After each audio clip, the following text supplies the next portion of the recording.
Good morning friends, welcome to online readers. दोस्तों स्वागत है आप सभी का ऑनलाइन रीडर्स में। दोस्तों आज हम लेकर आए हैं आप लोगों के लिए जीके का क्विज। तो पहला प्रश्न है दोस्तों, भारत में कौन सा राज्य सोने का सबसे बड़ा उत्पादक है? भारत में कौन सा राज्य सोने का सबसे बड़ा उत्पादक है? तो ऑप्शन है जम्मू कश्मीर, कर्नाटक, पंजाब और महाराष्ट्र। तो इसका सही आंसर हो जाएगा दोस्तों कर्नाटक। सही आंसर हो जाएगा कर्नाटक। ठीक है दोस्तों, कर्नाटक भारत में सोने का सबसे बड़ा उत्पादक है। देश में सोने के 3 प्रमुख क्षेत्र हैं, जिनमें से 2 कर्नाटक में स्थित है। वे कोलार स्वर्ण क्षेत्र और कोलार हट्टी स्वर्ण क्षेत्र है। रामगिरी स्वर्ण क्षेत्र है। इनमें से केवल रामगिरी स्वर्ण क्षेत्र जो है आंध्र प्रदेश में स्थित है। भले ही ये 3 प्रमुख क्षेत्र हैं, लेकिन बहुत छोटी खदानें हैं जो अन्य राज्यों में भी पाई जा सकती हैं। कोलार क्षेत्र की सबसे पुरानी खदान है। कोलार जो है भारत की सबसे पुरानी खदान है और 2001 में बंद होने से पहले 120 साल के कार्यकाल में उसमें लगभग 800 टन सोने का उत्पादन हुआ था कोलार क्षेत्र में। नेक्स्ट क्वेश्चन है दोस्तों, वायुमंडल में आर्द्रता को मापने के लिए निम्न में से किस उपकरण का उपयोग किया जाता है? आर्द्रता को मापने के लिए हाइग्रोमीटर का उपयोग किया जाता है। आर्द्रता को मापने के लिए हाइग्रोमीटर का उपयोग किया जाता है। तो वातावरण में आर्द्रता मापने के लिए हाइग्रोमीटर का उपयोग किया जाता है। मोनोमीटर का उपयोग हम गैस के दाब को मापने के लिए करते हैं। गैस के दाब को मापने के लिए मोनोमीटर का, और छोटी दूरी को मापने के लिए माइक्रोमीटर का उपयोग करते हैं। छोटी दूरी का उपयोग माइक्रोमीटर को मापने के लिए करते हैं और पैरोमीटर का उच्च ताप को मापने के लिए करते हैं। पैरोमीटर को मापने के लिए उच्च ताप का उपयोग मापने के लिए किया जाता है। नेक्स्ट क्वेश्चन है, फूलों की घाटी राष्ट्रीय उद्यान कहाँ स्थित है? तो फूलों की घाटी राष्ट्रीय उद्यान उत्तराखंड में स्थित है। उत्तराखंड में स्थित है। दुर्लभ और विदेशी हिमालयी वनस्पतियों से सुसज्जित फूलों की घाटी उत्तराखंड के पश्चिमी हिमालयी क्षेत्र में शांति से छाया हुआ प्रतीक का एक गुलदस्ता है। फूलों की घाटी का ट्रैक घने जंगलों से होकर पुष्पावती नदी तक जाता है और इसके रास्ते में कई पुलों, ग्लेशियरों और झरनों को पार करके यहाँ पहुँचा जा सकता है। प्रकृति का यह चमकता हुआ टुकड़ा एक भारतीय राष्ट्रीय उद्यान और एक यूनेस्को विश्व धरोहर स्थल है, जो इस घाटी में स्थानिक अल्पाइन फूलों और विविध जीवों के साथ खिलने वाले आलीशान घास के मैदानों को प्रदर्शित करता है। नेक्स्ट क्वेश्चन है दोस्तों, दुनिया का सबसे ऊंचा पशु कौन है? तो दुनिया का सबसे ऊंचा पशु जिराफ है, जिसमें नर जिराफ 18 फीट तक बढ़ सकते हैं, मादा जिराफ 14 फीट तक बढ़ सकते हैं और बच्चे जो कि जिराफ के बछड़े होते हैं वे लगभग 6 फीट तक हो सकते हैं। नेक्स्ट क्वेश्चन है दोस्तों, ग्लोबल कॉम्पिटिटिव रिपोर्ट द्वारा प्रकाशित किया जाता है। तो ग्लोबल कॉम्पिटिटिव रिपोर्ट किसके द्वारा? विश्व आर्थिक मंच द्वारा प्रकाशित किया जाता है। विश्व आर्थिक मंच द्वारा।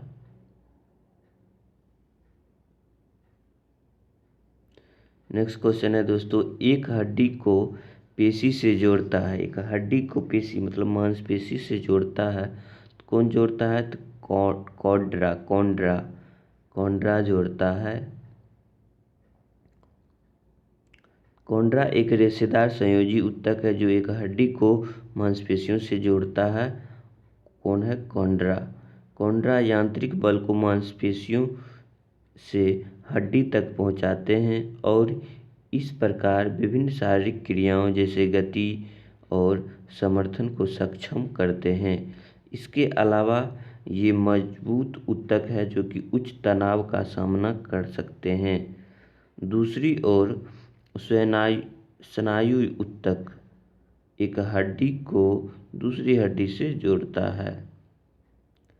नेक्स्ट क्वेश्चन है दोस्तों, लाइमोनाइट अयस्क किस धातु का है? तो लाइमोनाइट अयस्क लोहे का है। दोस्तों लाइमोनाइट अयस्क एक लोहे का अयस्क है। लाइमोनाइट अयस्क को लेमन रॉक या पीला लोहा अयस्क भी कहते हैं। लाइमोनाइट का उपयोग वर्णक के रूप में किया जाता है। और लोहे के महत्वपूर्ण अयस्क कौन कौन है? तो लाइमोनाइट है, हेमेटाइट है और मैग्नेटाइट है। नेक्स्ट अल्युमिनियम के 3 अयस्क दिए गए हैं। अल्युमिनियम के 3 अयस्क इम्पोर्टेंट हैं, बॉक्साइट, क्रियोलाइट, कोरंडम और फेल्डस्पार।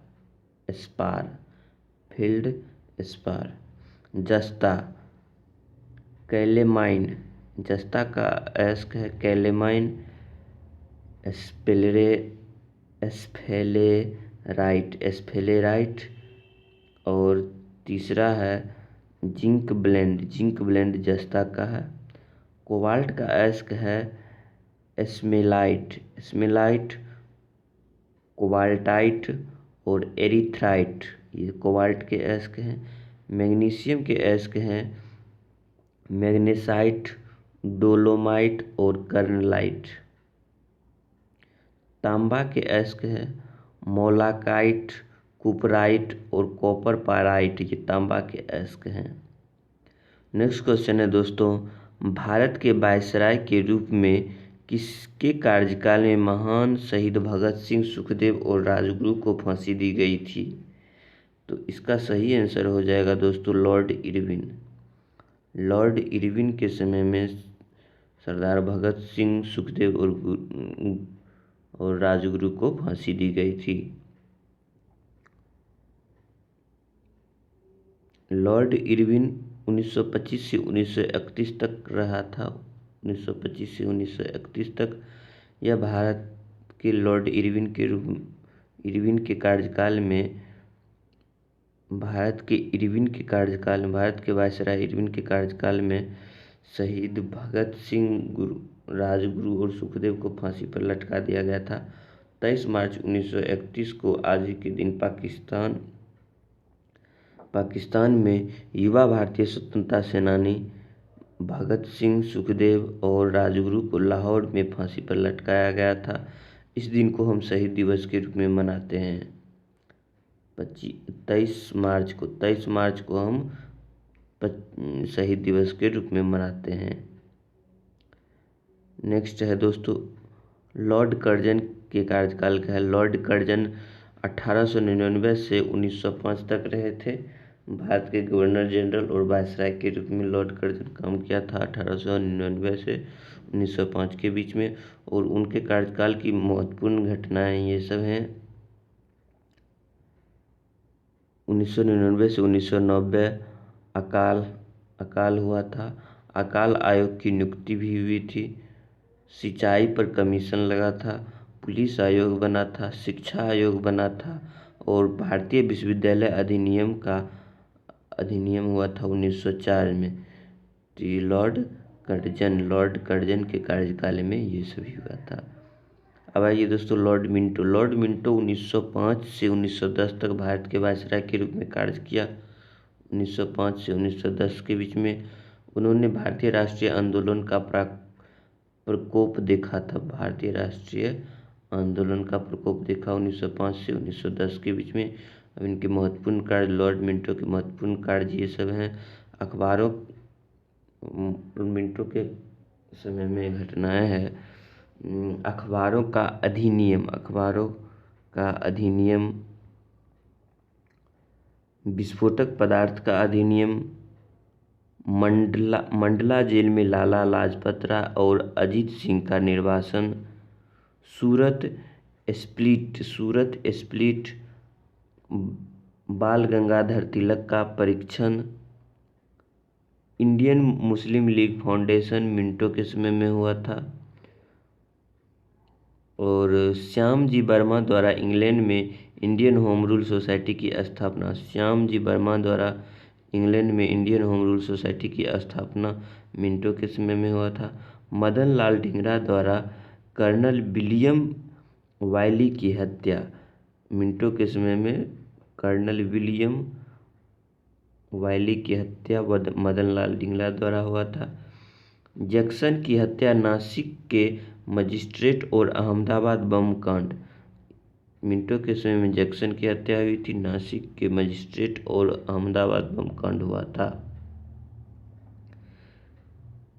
और है लॉर्ड चेम्सफोर्ड, लॉर्ड चेम्सफोर्ड जो है 1916 से 1921 तक भारत के वायसराय के रूप में कार्य किए। 1916 से 1921 तक उनके कार्यकाल के महत्वपूर्ण घटनाएं हैं लखनऊ संधि, लखनऊ संधि लॉर्ड चेम्सफोर्ड के समय में हुआ था। खिलाफत आंदोलन लॉर्ड चेम्सफोर्ड के समय। एक राष्ट्रीय नेता के रूप में गांधी जी का उद्भव लॉर्ड चेम्सफोर्ड के समय में देखा गया। रोलेक्ट एक्ट, जालियांवाला बाग त्रासदी पर पारित होना 1919 में लॉर्ड चेम्सफोर्ड के समय में हुआ था। असहयोग आंदोलन लॉर्ड चेम्सफोर्ड के। तीसरा अफगान युद्ध और रावलपिंडी की संधि, तीसरा अफगान युद्ध और रावलपिंडी की संधि लॉर्ड चेम्सफोर्ड के समय। अगस्त घोषणा लॉर्ड चेम्सफोर्ड और मोंटे चेम्सफोर्ड सुधार 1919 लॉर्ड चेम्सफोर्ड के समय में हुआ था। नेक्स्ट क्वेश्चन है दोस्तों, ओलंपिक लो डैश का प्रतीक है। ओलंपिक लो कौन चीज़ का प्रतीक है? तो प्राचीन और आधुनिक खेलों के बीच निरंतरता का प्रतीक है ओलंपिक लो।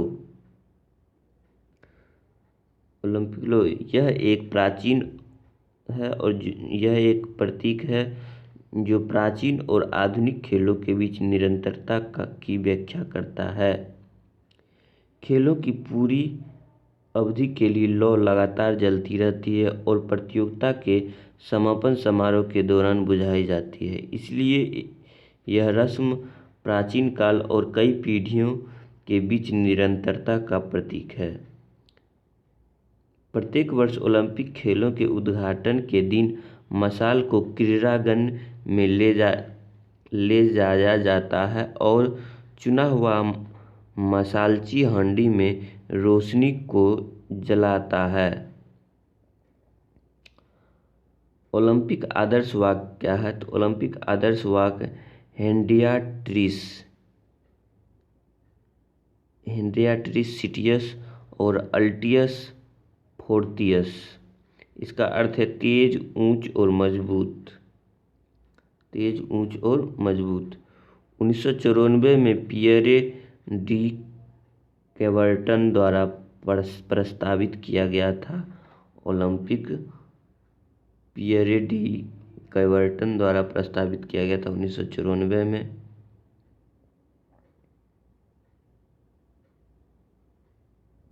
ओलंपिक ध्वज के बारे में समझते हैं दोस्तों। ओलंपिक ध्वज झंडे के एक सफ़ेद पृष्ठभूमि पर जिसके केंद्र में 5 छल्ले होते हैं, 5 छल्ले माने 5 वृत्त होते हैं। ध्वज में विभिन्न रंगों के नीले, पीले, काले, हरे और लाल रंग के छल्ले होते हैं। दुनिया में 5 महाद्वीप का प्रतिनिधित्व जो कि ओलंपिक की भावना से एकजुट है। तो ये 5 छल्ले जो है 5 महाद्वीपों को दर्शाता है, जबकि 6 रंग दुनिया के सभी राष्ट्रीय ध्वजों के प्रतिनिधित्व करते हैं और ये छल्ले 6 रंग के होते हैं। और ये मैथ का क्वेश्चन है दोस्तों, निम्नलिखित को आरोही क्रम में व्यवस्थित करना है। तो आरोही क्रम में व्यवस्थित करने के लिए हम क्या करेंगे दोस्तों, सबका रूट में हम जैसे कि √2 है तो √2 को हम क्या लिख सकते हैं 2⁴ उसी तरह 4 को हम क्या लिख देंगे 4⁴ और 3 को लिख देंगे 3⁴ और 5 को लिख देंगे 5⁴ अब जितने भी पावर के डिनोमिनेटर में है ये हुआ 3 हुआ 6 हुआ 4 हुआ।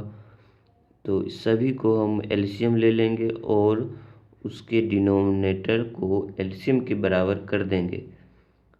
ठीक, और उसके बाद एलसीएम के बराबर हम कर देंगे, तब हमें पता चल जाएगा आरोही क्रम और अवरोही क्रम। तो एलसीएम के बराबर हमने कर दिया। क्या चीज़ गुना करके करना पड़ता है, तो वो तो पावर देना पड़ेगा, और उसके बाद हमें पता चल जाएगा कौन छोटा है और कौन बड़ा है, तो उसके हिसाब से हम लिख देंगे। तो यहाँ पर आंसर हो जाएगा दोस्तों, मेरा पहला क्वेश्चन आंसर पहला नंबर और अवरोही क्रम में है, पहला नंबर। थैंक यू दोस्तों हमारे इस वीडियो को ज़्यादा से ज़्यादा शेयर करें, लाइक करें, कमेंट करें और सब्सक्राइब करना ना भूलें। धन्यवाद।